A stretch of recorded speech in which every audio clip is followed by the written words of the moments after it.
চন্দ্রগ্রহণ সূর্যগ্রহণের সময় মহিলাদের জন্য কোনো বিশেষ ফতোয়া নাই ভাই। একজন মা একজন বোন চন্দ্রগ্রহণের সময় মানে অন্য যে কোনো পুরুষ যত কাজ করতে পারে তিনিও সব কাজ করতে পারেন, তার জন্য বিশেষ কিছু নিষেধ নাই। বলে যে সূর্যগ্রহণ চন্দ্রগ্রহণের সময় যদি কোনো কিছু কাটাকাটি করে তাহলে গর্ভের সন্তানের ক্ষতি হয়ে যাবে, যদি বাঁকা হইয়া শোয় চন্দ্রগ্রহণ সূর্যগ্রহণের সময় তাহলে সন্তানও বাঁকা হয়ে যাবে। এরকম আজগুবি অনেক ফালতু মাসআলা আছে না নাই? এই সমস্ত ফালতু মাসআলা এগুলোকে বর্জন করবেন কিভাবে?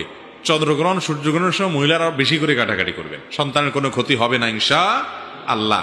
এটা না বৈজ্ঞানিকভাবে প্রমাণিত না কোরআন হাদিস দ্বারা প্রমাণিত।